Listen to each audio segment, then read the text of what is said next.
Welcome to the Brainiate Show, where we talk about all things Salesforce, sharing the coolest features, solutions, and best practices to turn you into a Salesforce rockstar.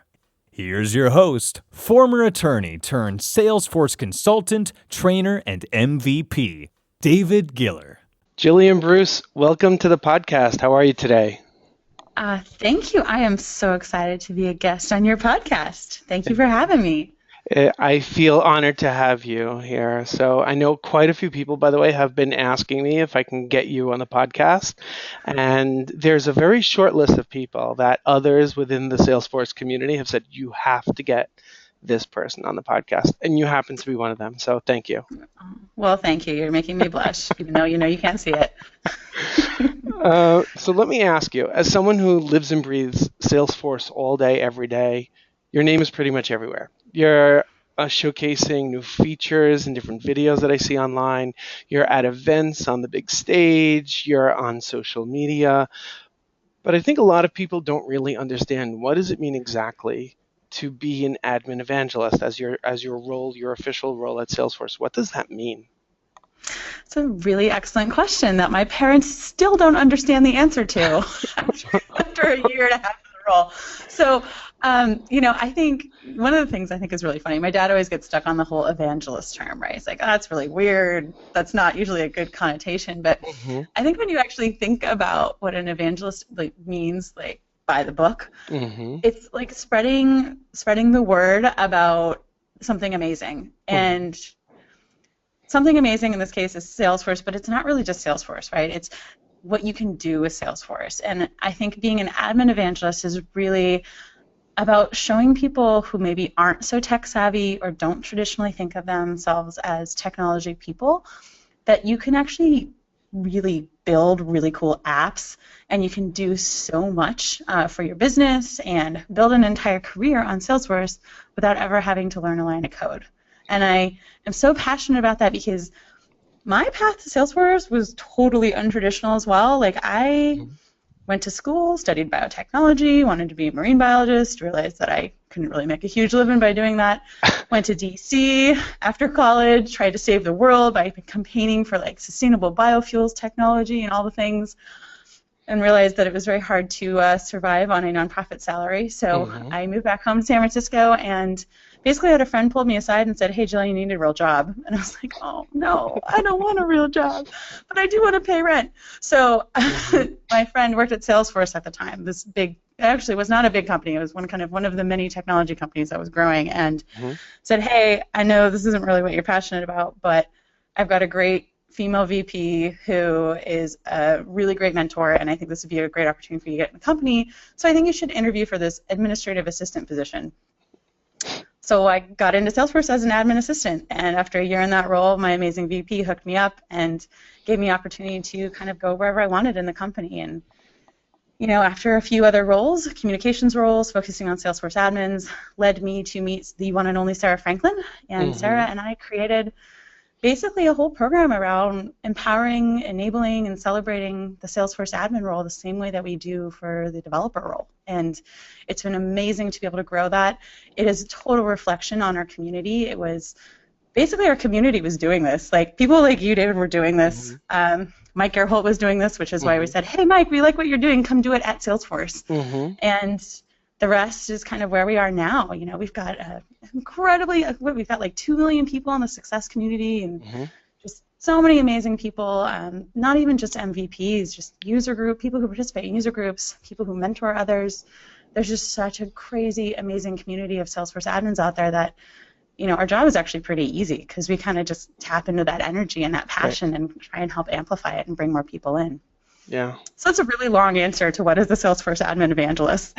No, it's a great answer, and the truth is, even your career progression, starting off at Salesforce as an admin, admin defined in a dramatically different way from a Salesforce admin to where you are today, that's pretty impressive by itself. Let alone the jump from marine biology.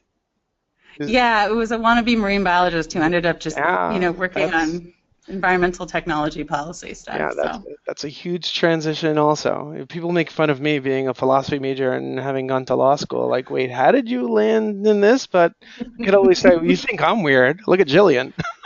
Yeah, see, I love that line. I think that's great. Well, and I think that's what's so cool because so many Salesforce admins have that non-traditional, non-linear Yes. path, you know? Yes. I love that so much, and I think that's why I am so passionate about being an admin evangelist. And, you know, I had to learn the technology ground up too. Like a lot of people say, hey, Salesforce fell in your lap. Well, it's totally true for me as well. It literally kind of fell in my lap. I didn't even touch Salesforce, like log into Salesforce until a year and a half in Salesforce. So Right. I've totally been learning as a beginner as well.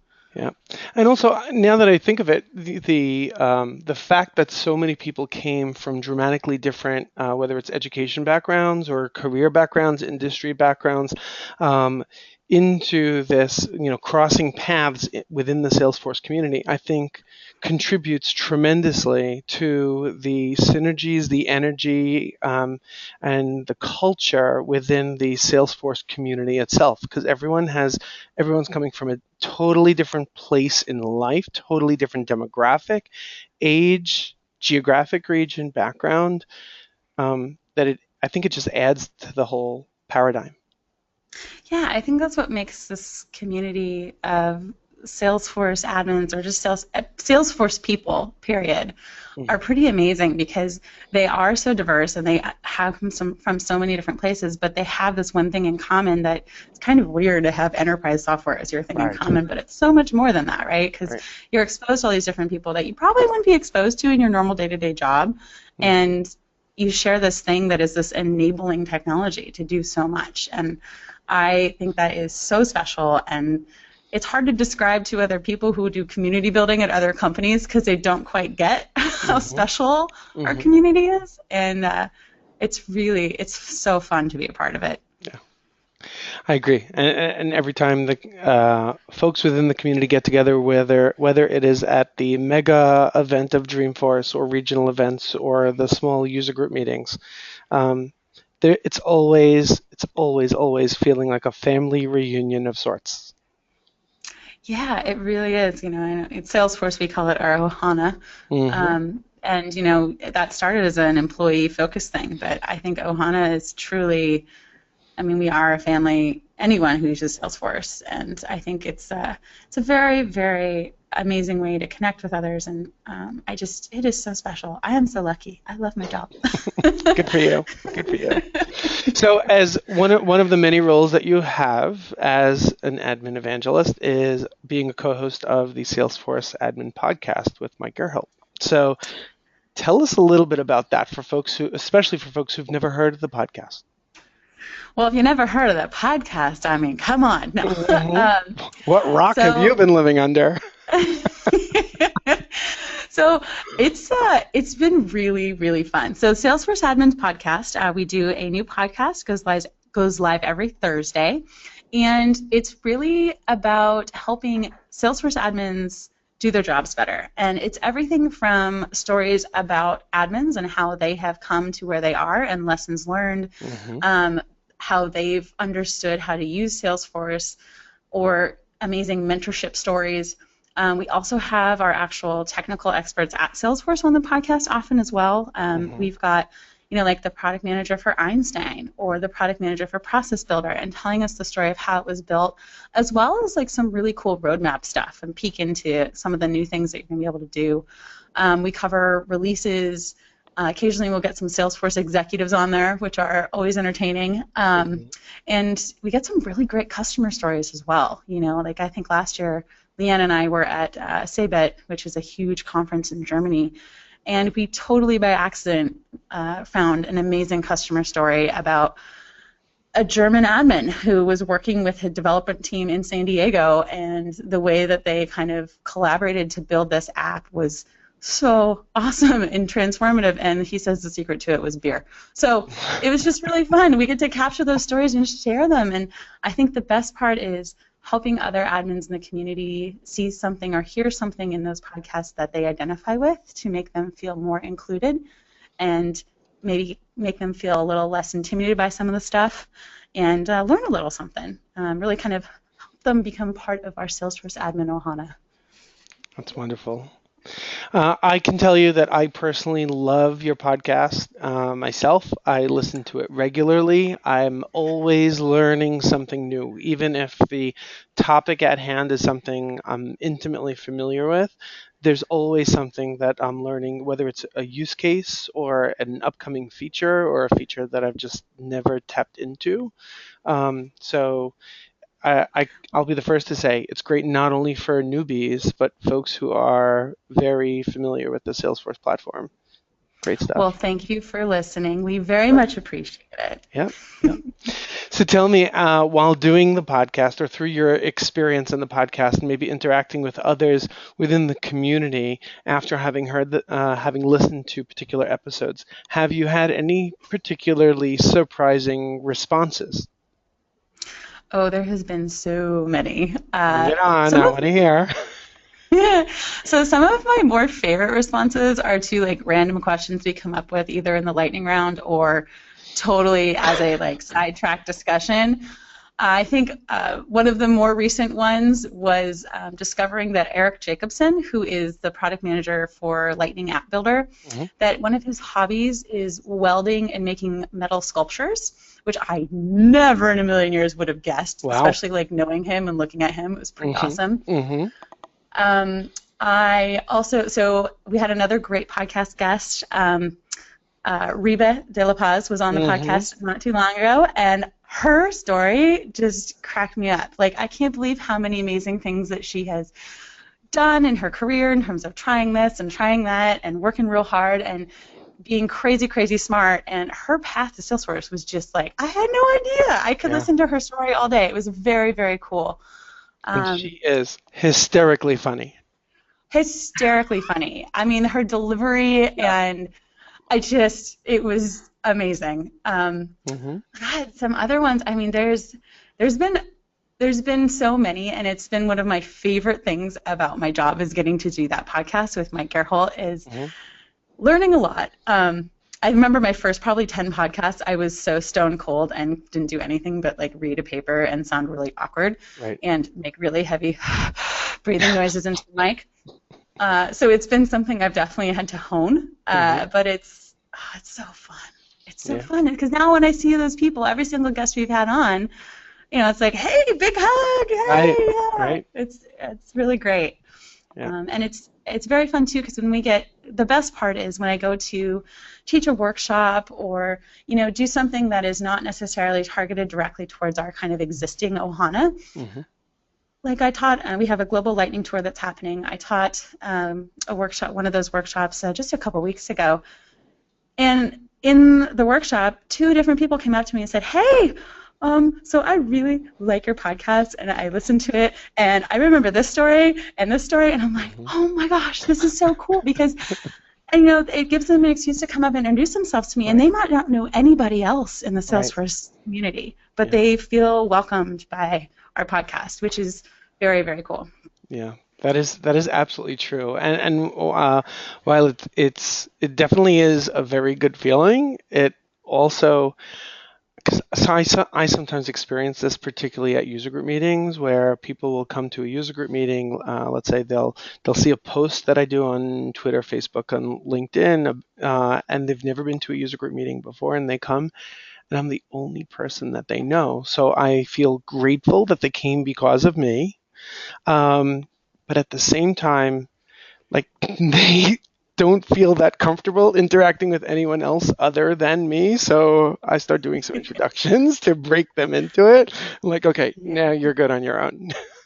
Let me introduce you to a couple of other New Yorkers. You'll be fine. That's great. Yeah, Mike gets that at Dreamforce all the time. He used to have his signature red shirt and give out his buttons. Now that he's part of Salesforce, he doesn't have to do that. But it's hilarious, like the Mike fan base, because he's been doing he started the podcast on his own years ago. This is the Button Click Admin podcast existed way before the Salesforce Admins podcast, and it's been amazing to be a part of this iteration of it. It's pretty fun. Good stuff. So I'm guessing that as an admin evangelist, that many Salesforce admins and maybe even super users not only look up to you like a mama bear, but they also expect you to have all of the answers to every question. To what extent are you getting swamped trying to solve for everyone's inquiries? Well, obviously, I know the answers to everything because that's my job. Right, but there's only so much time in the day. No, it's actually really funny. Every single day I get a question, at least one or two that I have zero idea how to answer. But my response is always, I don't know the answer, but I bet somebody in the community does. So I think you should go post this on Success right now. And, I get LinkedIn messages, I get Twitter DMs, I get emails. They come in all forms. And what's great about it, though, is that there's so much to learn about Salesforce. You're never going to know everything. So first of all, getting over the hurdle that you are never going to know everything. Even if you work at Salesforce and you think of yourself as an expert, there is inevitably still so much you don't know. And I think there's that. So letting that person know who asked the question, I don't know the answer, is kind of a good, hey, you're never going to know it all, so I don't even know it all, so here you go. And then the other cool part about that is, stressing the point for them to get involved in the community. And gosh, the wealth of resources and really knowledgeable people in the community blows my mind. Was it Steve Moe with, I think, 45,000 answers at this point? And Steve Moe and Jeff May, they're always at the top. Yep. You always see their pictures at when you go to success.salesforce.com, who's got the most answers. And it's just, and a lot of the cool things too, is I always tell people who ask me questions, is the best way you learn is by trying to answer questions. So don't feel bad you don't know it. I don't feel bad I don't know it. I got over that a long time ago, because otherwise I'd feel really bad about myself, because there's a lot of questions I don't know the answer to. But really take that as an opportunity to dive in and connect with other folks. I mean, that's how a lot of people get their first toe into the community, is by asking a question. Yeah, no, that's absolutely true. And by the way, if it makes you feel better, I get that often as well, where people, very often a complete stranger, will send me a message and they'll start going off on some complex Apex trigger. Now, as much as I know about Salesforce, you just made me cringe. Exactly. That's exactly my point. As much as I know, I'm an admin, I'm not a developer. I can't write the simplest line of HTML code if my life depended on it. So they start asking all these questions, the only thing I could respond is, I have no clue. Okay, I'll find another way of saying it, but I really have no clue. I can't answer intelligently by any means. And the response is usually like, oh, please, you're kidding me. David Giller doesn't know. No, I don't know. Leave me alone. Okay, I'll couch it as the same way, like you'll use different words, but I would post it in the Success community, or just post it generally on LinkedIn, and someone else, or let me introduce you to some people who might help. But it's a little surprising when people are like, really? You don't know? No, I don't. Well, see, that's what happens when you just appear like you know everything. Right. I guess I have to tone it down. Yeah. Dial up the bimbo or something? No, I'm right. I'll start posting some selfies online wearing like a dunce cap or something like that. Everyone will be like, don't fool me. We know what you're doing. Right. Don't try and hide. No pretending. Yeah. Okay, so tell me, if you were able to give one piece of advice to someone who is relatively new to the Salesforce community, what piece of advice would you give them? Well, I think there's been a theme, and I think everyone can guess. My one piece of advice is get involved in the community. I think a lot of people get nervous that, hey, I'm brand new, I don't know anything, I've barely logged into Salesforce. I am so intimidated and overwhelmed. What am I going to add, or what's my place look like in the Success community? And just stop. Just get in there. Go log in, poke around, totally be look in all the groups and be like a creeper where you just watch everything that's going on. You don't have to participate, but even just watching the questions and the dialogue and the things that are posted is such a good way to kind of get oriented in terms of, hey, you're not alone in this. A lot of other people are going through this and learning as well. So the Success community is absolutely the first thing I give. Now, as a total secondary, because I'm totally going to cheat and give you two. So Success community first. Second, Trailhead. Trailhead, all the things. So there's so much content in Trailhead. I can't even keep up. Like, I have no idea how many badges we have. We've got like hundreds now. But you can go into Trailhead and pretty much learn almost anything you want about Salesforce. And there's constantly new content going in there. It is so snackable. It's one of those things like, if you've only got 10 minutes, go ahead and go in there. You can probably complete a unit. So Success Community and Trailhead. Oh, and shameless plug for admin.salesforce.com. Absolutely. And I will include in the show notes, I will include links to all of these resources for anyone who's looking for them and doesn't know where to find them. So let me ask you, you've recently, I shouldn't say you've recently posted. I've recently seen posted a couple of different, particularly YouTube videos of, I think in two that I'm thinking in particular, you and Leanne both, tag teaming, showcasing a couple of Spring 17 features. And I can honestly tell you that the first one that I saw, having read through in a cursory way overview of the release notes, I didn't really anticipate that by watching the video I would be completely blown away by some of the features that you were showcasing. I was about 3 to 4 minutes into the video and I was like, oh my God, this video just changed my life. So, yay! Oh, that makes me so happy. Those videos are absolutely awesome. So with that in mind, I'm going to sort of turn it to you and ask of all the different features that are included in the Spring 17 release, which two, if someone was intimidated, they haven't really played around particularly with Lightning Experience yet, and they were just going to sort of tiptoe and test around in a sandbox, what two of the coolest features do you think they should be playing around with from this Spring 17 release? Okay, so if you're just kind of exploring Lightning, the two things that I think are the coolest and the easiest probably to use, especially if you've never used Lightning, is the first one is favorites. And this is not like a groundbreaking technology by any means. It's literally a star in your Salesforce app that you can press at any time you're reviewing a record page, a chatter group, anything in Salesforce. Well, okay, let me caveat that. Not anything, but most things in Salesforce you can favorite. And just by clicking the star, you now favorite it. It makes it super easy to like navigate back to all the things you care the most about. And it's a really easy feature to use. You can also edit your favorites list, right? So you can reorder the order in which those favorites appear in the drop-down. You can delete favorites, all that stuff. So that's the first thing I'd recommend you play with. The second thing is Kanban. So on your list views, now you not only do see like the standard list view that we're all used to, you can now view almost any list view. Now there's always like one or two things you can't view, but almost anything, including all of your custom objects, you can view in Kanban list view. Now, what that means is for people who kind of get nervous when they see big spreadsheets like me and kind of get like nightmares about figuring out Excel macros and formulas and things that make my brain explode, viewing things in a Kanban view is like so much more exciting. And since this is a podcast, not a visual medium, Kanban is basically like putting your items that are in a list on a Post-it on a board, categorized by a pick list field that you define, right? So by status or whatever. And then not only can you view them that way, but you can also move them. You can click and drag them over to change the field, or change the status of the field, which is pretty awesome.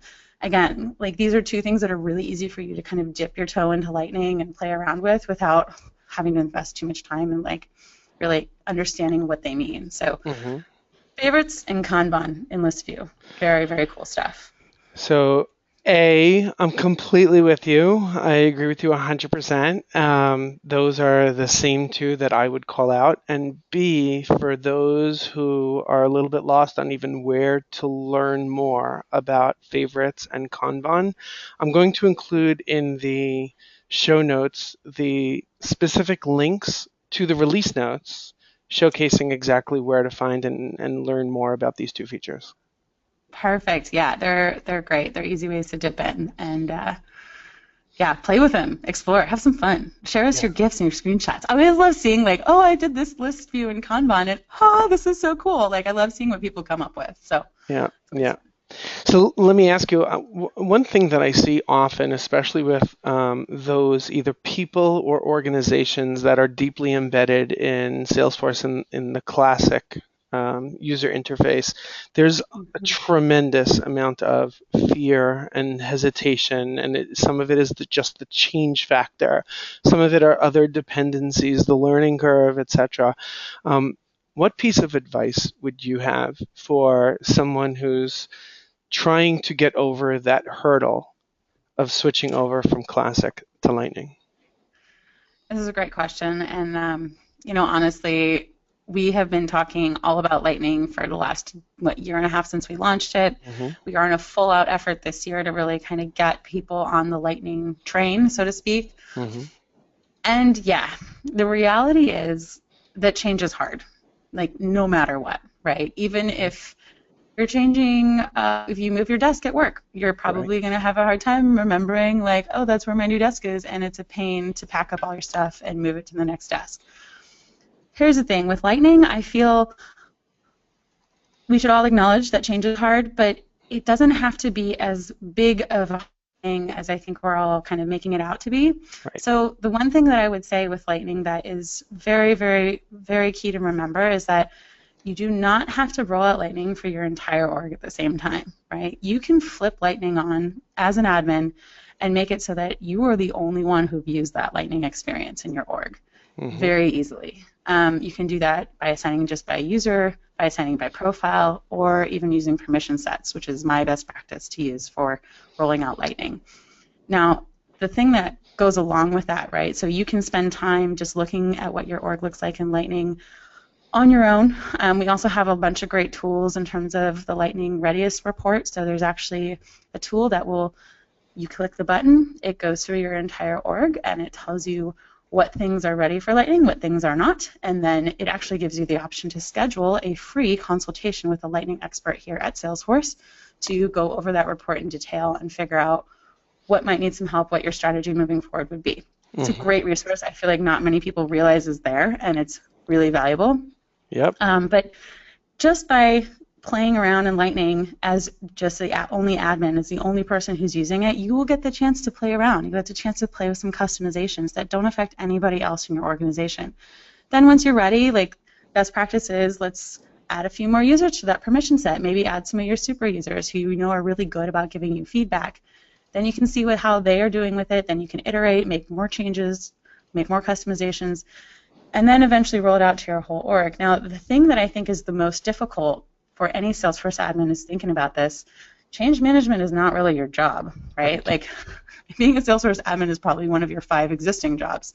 So the last thing you want to do is take on another job of change management for your entire company. But we can break that down. It does not have to be that intimidating. And in fact, we are working on some stuff from our team, especially trying to break down what that change management plan would look like. You know, we actually have some templates available about like communication templates and timelines of how you can kind of basically plug and play and make this really easy.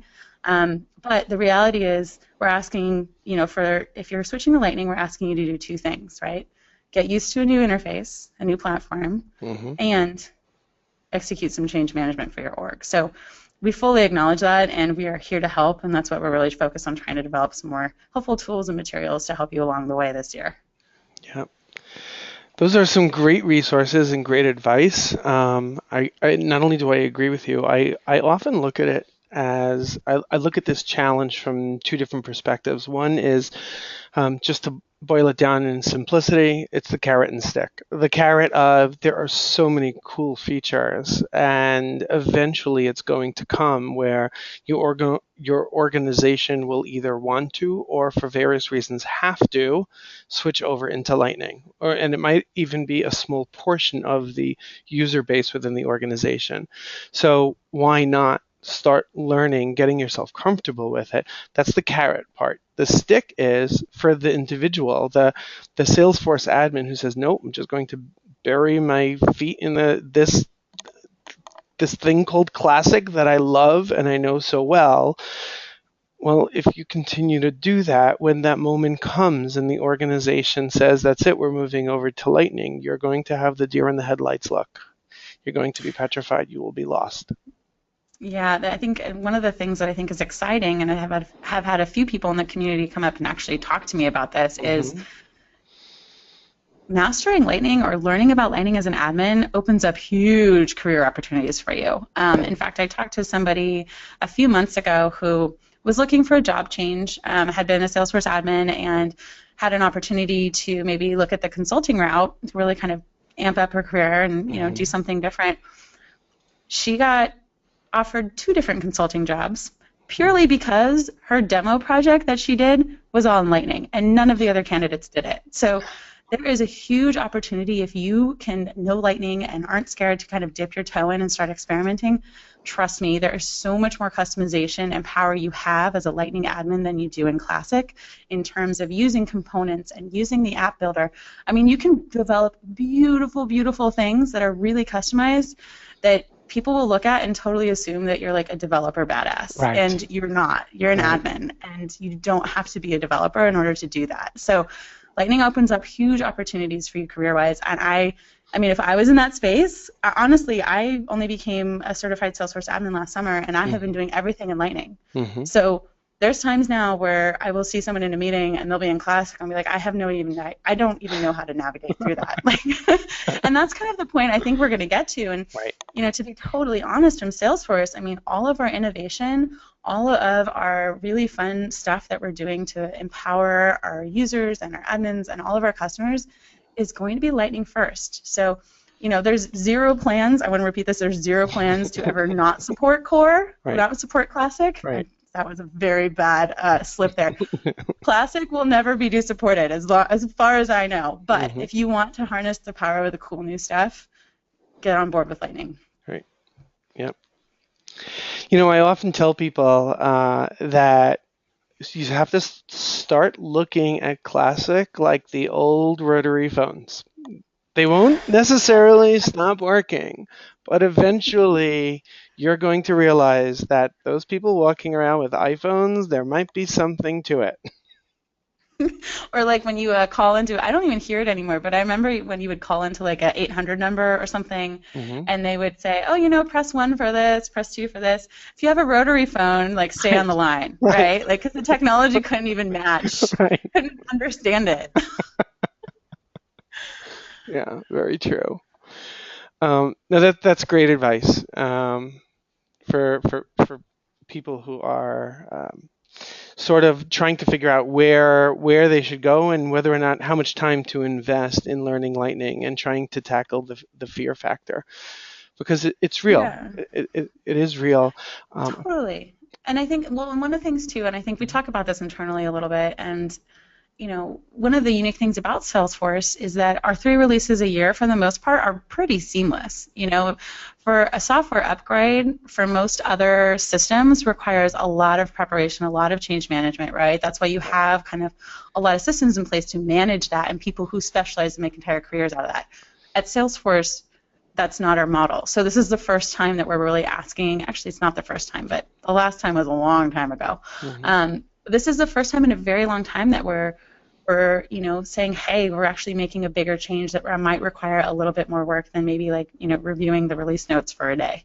So we acknowledge that it's a big shift in thinking in a lot of ways, but we're totally trying to do everything we can to help make that easy. Yeah.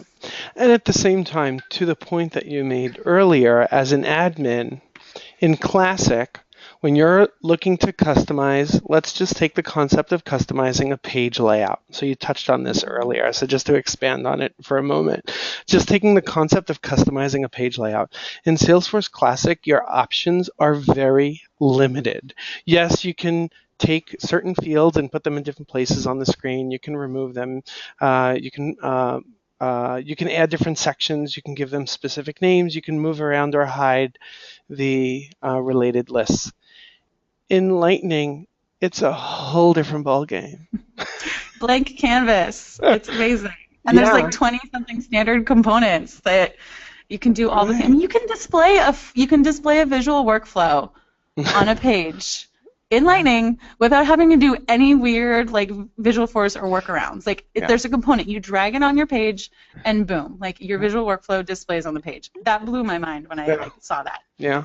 So I've been a couple of times. I've been at user group meetings, both in the Northern New Jersey user group as well as the New York City user group, where we were talking about moving over to Lightning and what are some of the differences and some of the challenges. And I'll certainly make sure to reiterate to people, as an admin, there's a lot to learn, but that does not necessarily mean it's a bad thing. There's a lot to learn because you have so much more power as an admin, and you're able to unleash so much more power to your end users in Lightning that you did not have before in Classic. And when I start showing them, I say, let's forget about everything else. All we'll talk about is page layouts. And once I show them the differences, I see jaws drop. Like, oh my God, how did you do that? I'm like, and this is easy. It's drag and drop. This is nothing. Right, and then you can do all the stuff about assigning it per profile or wide or for specific apps. I mean, what's cool about Lightning, I think, is admins get to actually be pretty creative in a very significant way. You know, you get to really, instead of being held up of the limitations of, oh, well, that might not look so good, you're still going to have to scroll, and I don't know, you still have to do like 10 clicks. Like there's a lot of new possibilities now that we can go in there and try new stuff and create new things that you would never be able to do before. And I don't know any other platform that you can do that on as well. So it's pretty fun. It's really expanding that skill set of Salesforce admins and the abilities that you have. It's really kind of up-leveling it a little bit, and I think that's really exciting. 100%. Totally with you. Thank you for your insights on helping to move the community as a whole over from Classic into Lightning. That'll happen. It'll just take some time. Absolutely. And that's all we can do, one step at a time. Can't boil the ocean. Step by step. Yep. Jillian, thank you for everything that you do for the community. On behalf of Salesforce admins, thank you for the inspiration. I really appreciate it. And congratulations on launching the podcast. I'm really excited for what you're doing and hear some of your amazing stories and guests. And thank you for being such a pillar in the community as well. I have no doubt that my listeners will find your insights tremendously helpful and insightful, and I am looking forward to having you back on the podcast in the not too distant future. I look forward to being back. Alrighty. Thanks, Jillian. Thank you. I hope you enjoyed this episode of The Brainy8 Show. Don't forget to check out the show notes for links to any resources referenced in this podcast. Also, don't forget to head over to brainy8.com to subscribe to the Brainy8 blog, where I regularly share Salesforce-related tips and tricks to help you become a Salesforce rockstar.